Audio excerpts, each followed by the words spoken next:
a 10-year search across the country to find and interview children of slaves. It's a generation that had never been tracked down until now. And when I say children of slaves, we're not talking great-grandchildren or grandchildren. We're talking about people whose parents were born before 1865. I found about 30 people in the very, very beginning.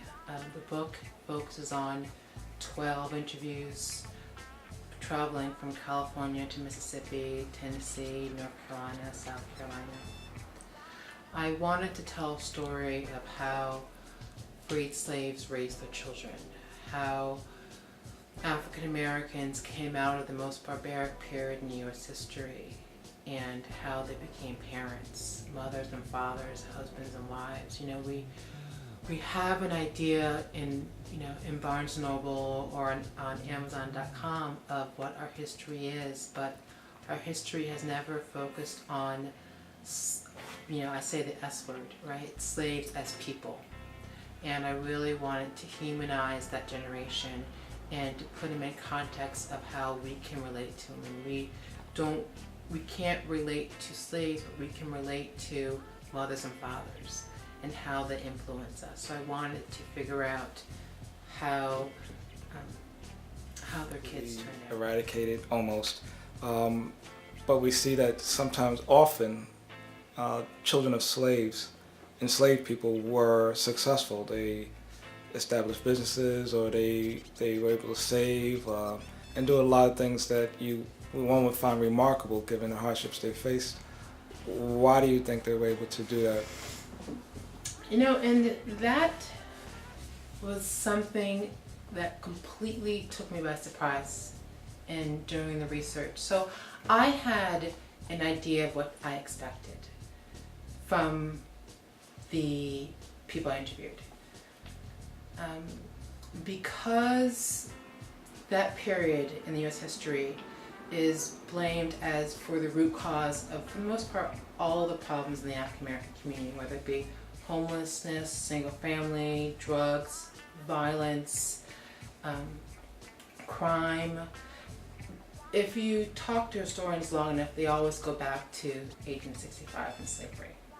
So I had an idea of what that generation would look like. And what I found completely blew my mind.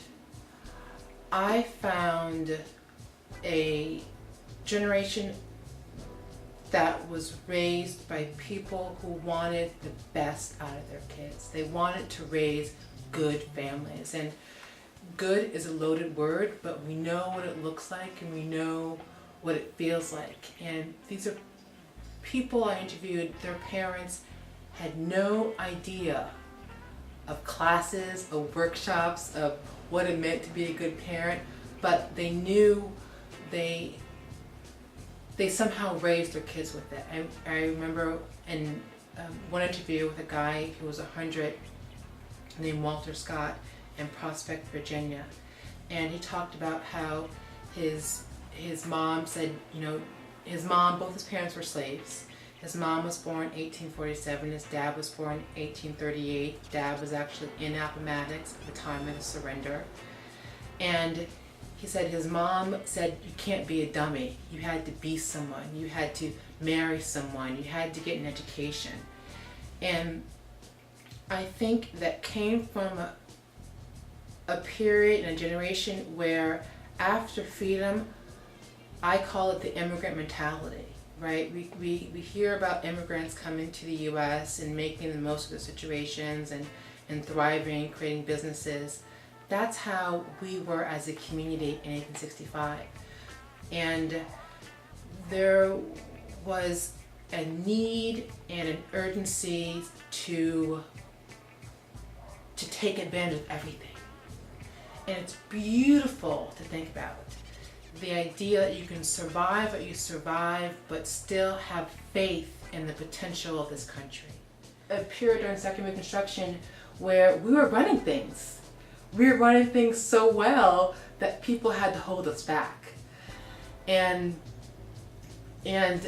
Jenny Wilson, so when when I started interviewing people and had this question of, wow, your parents were this great generation, right? Tom Brokaw talks about, the greatest generation. And I actually think our greatest generation, and the country's greatest generation, were the generation that came out of slavery. And because they believed in us, and they believed in each other, and they believed in their community. But so I started asking the question of what happened. And Jenny Wilson had a great comment about, and both her parents were slaves. Her mom was actually a Native American in Kentucky. Her father also ran away from a Kentucky plantation to fight in the colored troops for the Civil War. And she said, our parents no longer lived for themselves. There was an understanding and a sacrifice that I no longer have my life. I am living for the future, right? My life is over. Everything I do, all of my energy, all of my efforts are to make not just my children's future better, but to make my line better. And somehow we lost that. And one theory that I carried with me my entire life was that African Americans did not know much about their history, because their family history, because the details were kept from them, because slaves were embarrassed to talk about what happened to them. They were embarrassed, they had the victim mentality, they did not share their experiences because they did not want to carry the story of how they were owned by someone. And I believe that to be true. I'd heard it all of my life, and I actually decided to ask the question, why, in talking to Jenny did not know a lot of her stories from her parents.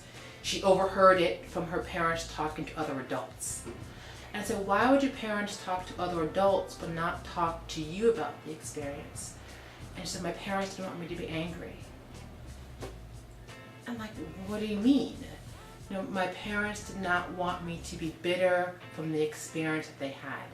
They withheld the details of what happened to them because they wanted me to come up with my own reality.